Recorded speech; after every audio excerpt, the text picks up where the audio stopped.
What's going on, everyone? ODC here, and I'm back with another action figure review. Today's review, we're going to take a look at the Valaverse Action Force Wasp Raider and Swarm Trooper.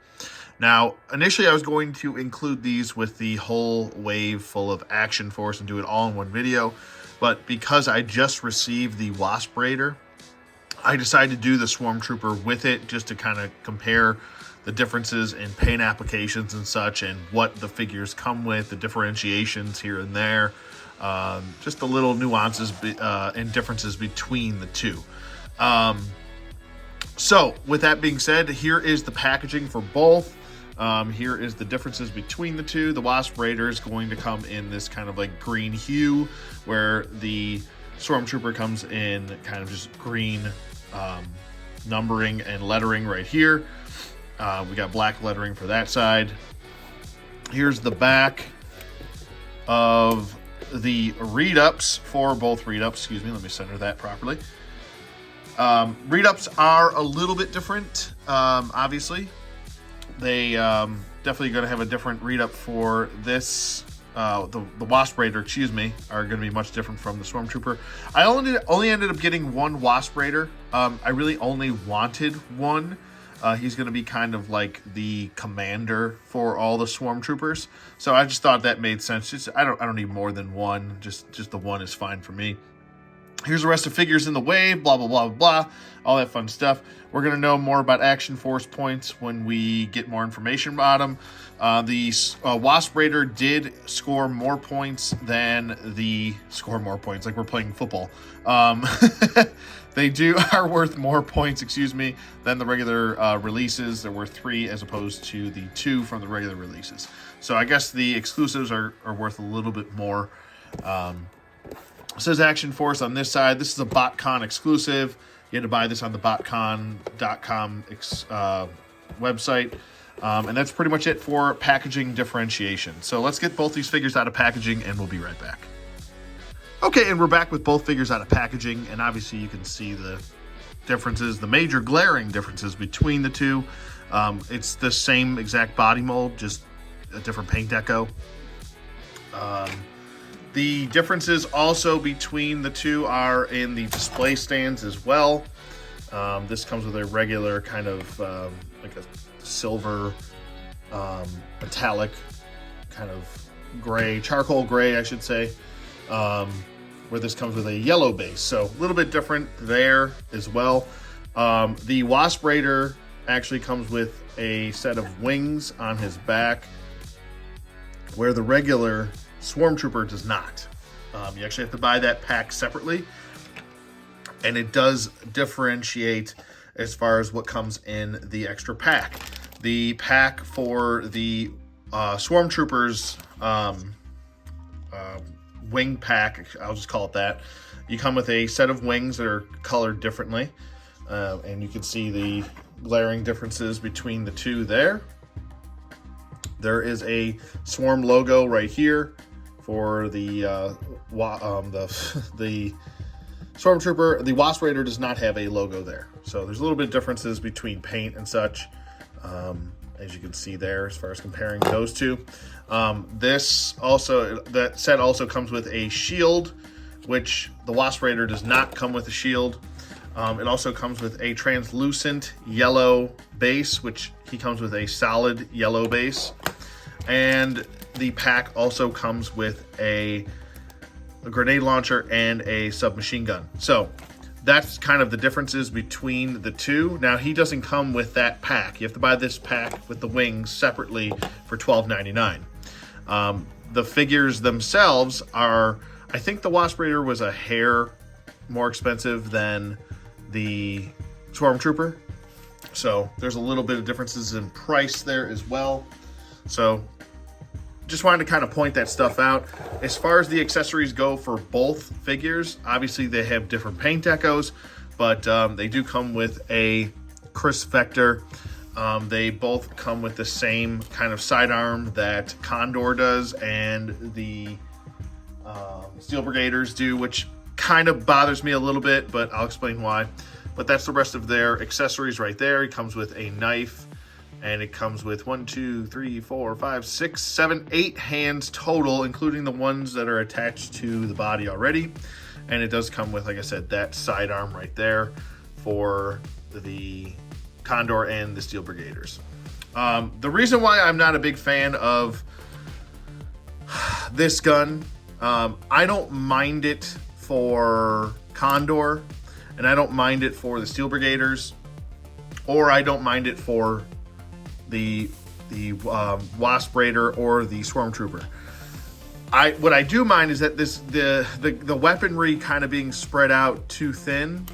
It's like almost everybody has the same weaponry, and weaponry can be used on both sides. Now, this was always the glaring difference that I always liked between G.I. Joe and Cobra. Now, cartoon aside, Cobra always kind of used more futuristic tech, kind of on the verge of like that futuristic sci-fi / realism. They were always kind of more advanced, you know. Destro owning Mars Industries and being an inventor the way he is, and a weapons designer and a weapons dealer, he was able to do that. For the Swarm, I kind of feel the same way. They should have a little bit more futuristic designs. That I think would make more sense for them. I don't know. I just would like some differentiation between the heroes and the villains as far as weaponry goes. To me, I always feel like the heroes should be fighting an uphill battle that kind of makes it more interesting, as opposed to giving the villains a little bit more of an advantage. And this makes it interesting because it makes the heroes, because they have lesser weaponry, they'll have to find different, more creative ways to win, whether it's tactics, whether it's strategy, whatever. Trying to find different ways to win. Now, if you do get the pack, you do, like I said, you do get the shield. Nobody else gets this shield. It's pretty much just a Swarm thing. You do have the wings here.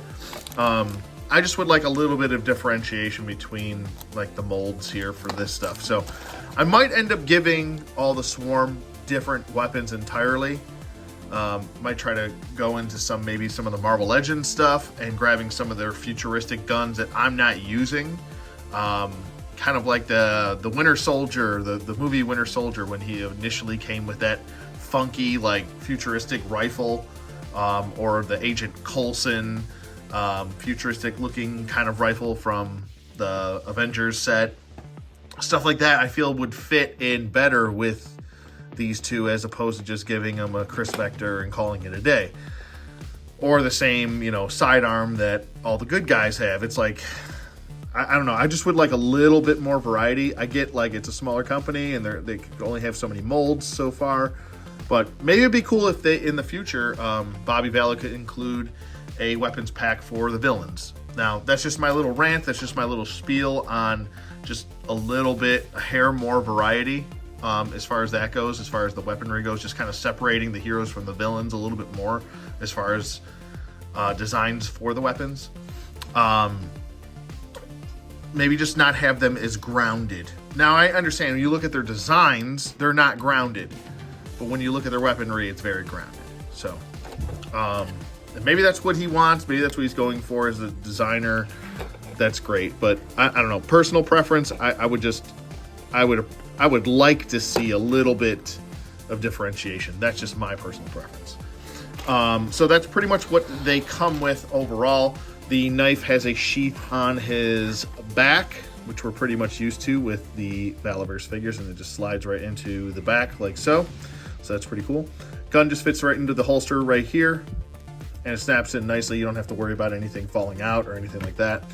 I already preheated my figures. I know that sounds funny. It sounds like some sort of food I'm prepping for. I preheated the oven. No, I didn't. I preheated my figures, so they're already all set. The figures themselves are pretty well done.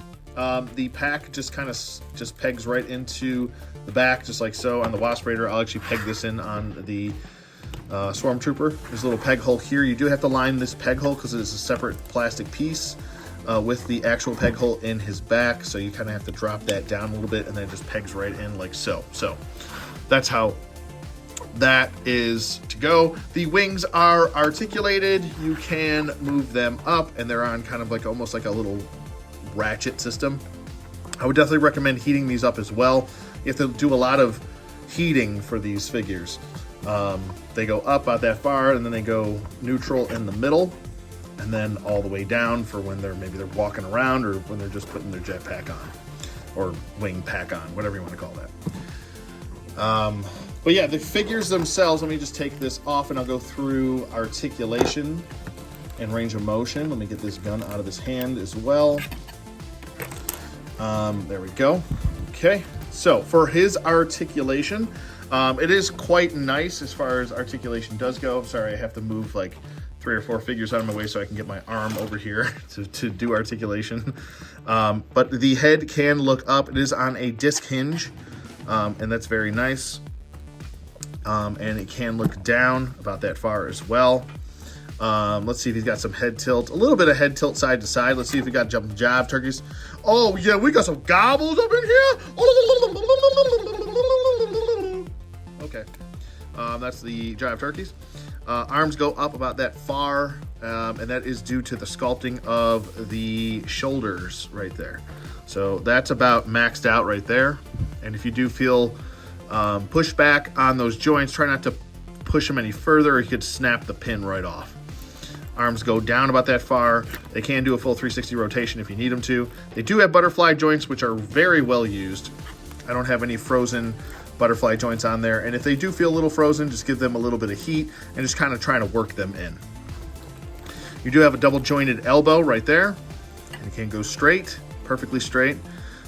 Wrist swivel right here. He does have a hinge joint on the weapon holding hand, and that hinge can go all the way in, and it can go all the way out. You do have to heat up these joints. On pretty much every joint on the figure has to be heated up. And his little backpack thing came off here, or his chest rig came off there. We'll just pop that back in. On the other side, for the pistol gripping hands, they are lateral, so they do go up and down like we all need pistol gripping hands to do. The regular gripping hands on here, like so, go vertically, or sorry, he goes vertically, this goes laterally. I don't know what I'm talking about here. So the gripping hands, the regular gripping hands, and including the holding hand, they go laterally. These go vertically, so they go up and down. I don't know why I'm talking backwards today. The ab torso joint is on a ball peg, and it can crunch about front and back that far. I have to hold the lower torso so it doesn't move. And it can twist.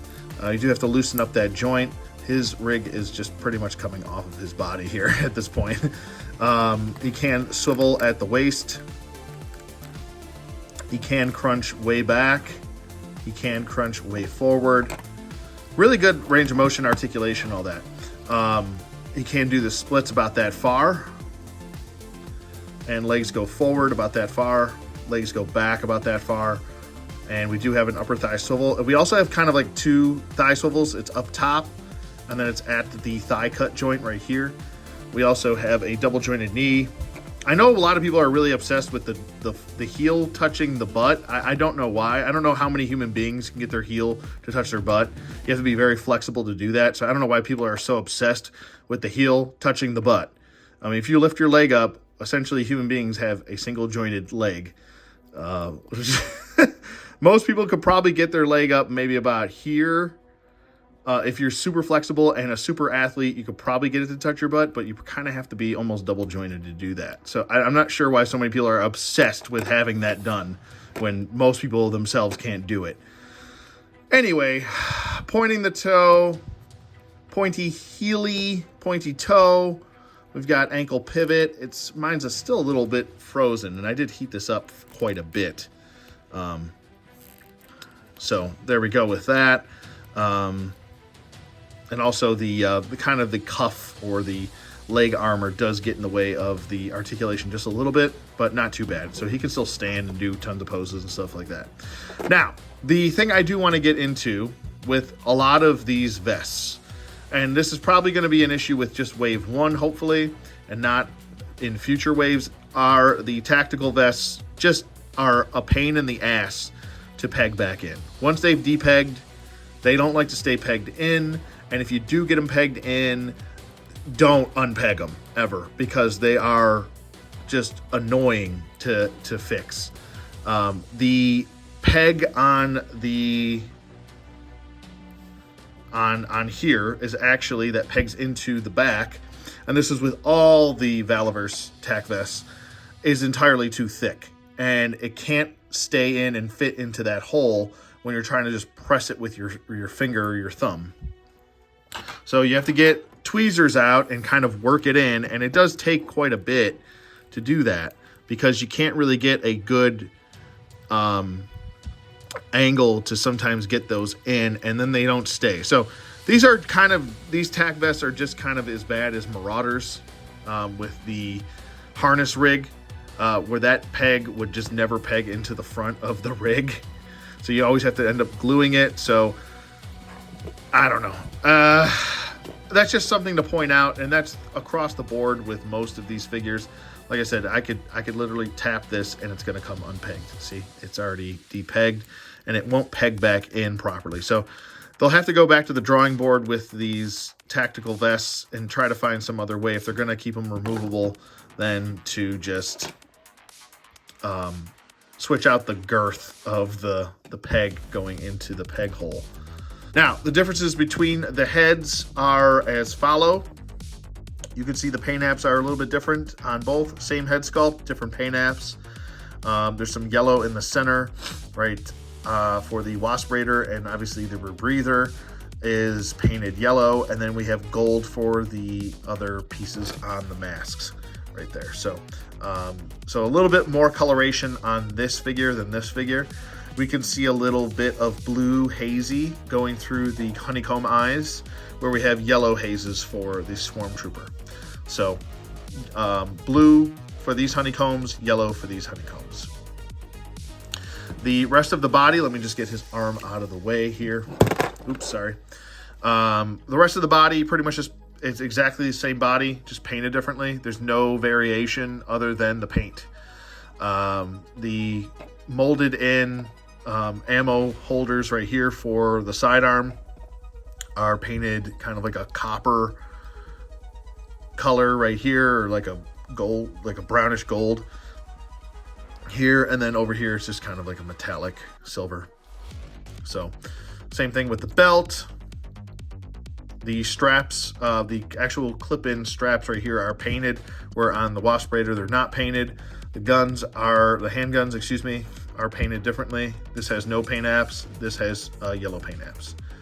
The thigh straps, painted yellow on this one, painted just silver for this one. And obviously you can just see, I don't really need to point out too much more of this.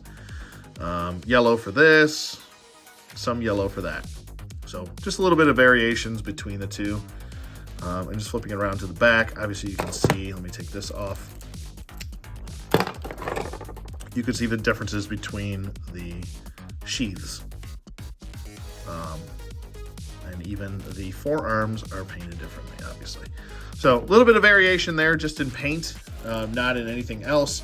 They have the exact same articulation, so I'm not going to go through articulation with the other one. If there was a variation, then I would go through articulation. The joints are nice and tight. I don't have any issues with that.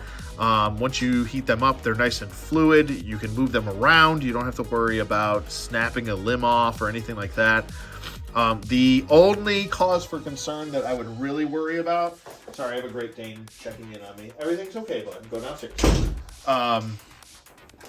The only thing I would have a huge cause for concern would be these T-joints at the crotch. They are drop-down hinges. I don't like drop-down hinges. I'm just going to be honest with you. They have durability issues. I've had issues with SH Figuarts. I've had issues with a lot of specialty items with drop-down legs. And personally, I just don't like them. When it comes to Hasbro, I don't care, because it's essentially like a $20, $22 figure. If it snaps, I'll get another one. These are going to be, they're becoming more and more sold out and becoming harder to get. So I'm not trying to put the fear of FOMO in people. I don't want to do that. I know I just said fear twice technically, but try not to have the fear of missing out. These, I feel like, especially might have a second run, especially because these are very popular army builders. Maybe not him because he's an exclusive, but I could definitely see them re-releasing the Swarm Trooper in the future. Any other causes for concerns with the figure? Yes, I actually do. So I heated this guy up very well. I know exactly how to heat up figures, anywhere from 15 to 25 seconds for each joint, wave it back and forth. I'm not dumb. This isn't my first rodeo. I know exactly how to heat things up. Now, when I did heat up this joint, you can see that there's gappage now in the torso cracked open. It's not broken, but that is a cause for concern because the torso popped open. Now, when I take this off, you can see it's much worse. Now, this is pretty much the closest thing I've had to a breakage, and it's not really a breakage. It's just kind of popped open. A customizer would probably be very happy that this just popped open like that very easily, which means it's the glue separated. So that's kind of something to look out for with your figure. Maybe it's just the BotCon exclusives. Maybe it's not. Maybe it's most of the figures.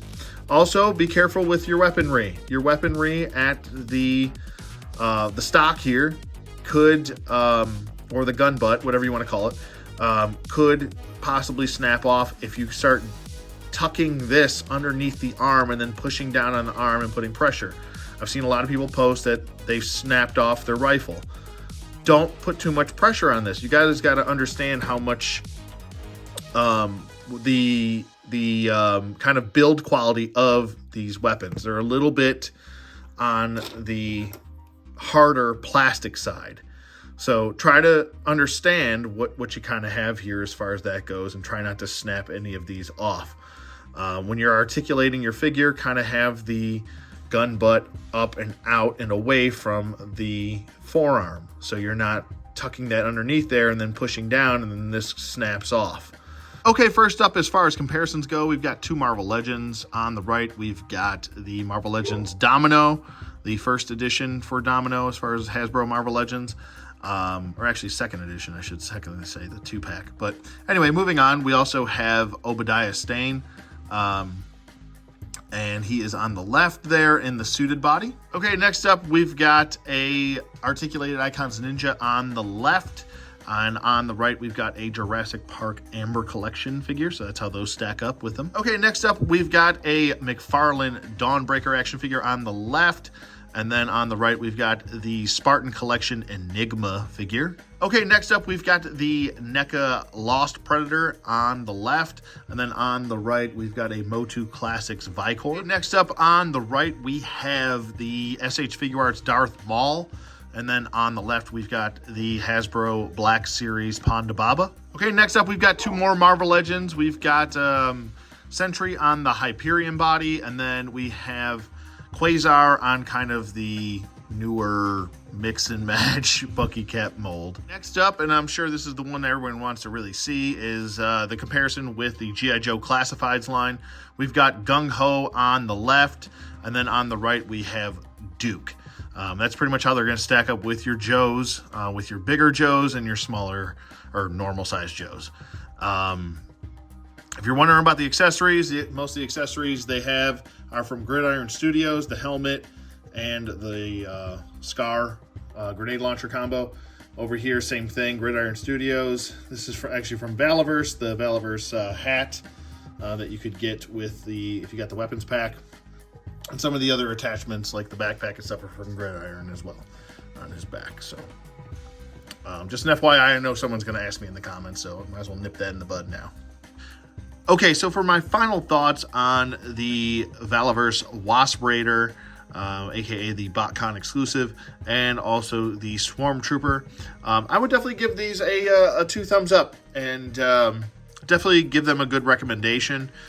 I pointed out some of the issues that might concern me in the future, and some of the issues that do concern me right now as far as the product that I have in hand. Other than that, I threw in a couple things that I would do to improve some of the figures in the wave. The vests are definitely top number one priority as far as those things need to be fixed or retooled, but I'm sure they already know that. On top of that, I would say the articulation, range of motion, aesthetics of the figures, the characters are pretty well done. Definitely, last time I'm going to say this, do heat up your figures. Please do that. It does help with the longevity of the figure, I promise. And even if you have a cold climate area that you have your collection or your figures in, I would definitely heat them up after trying to articulate them, or trying to articulate them in general, especially if they're going from hot to cold, cold to hot, back and forth.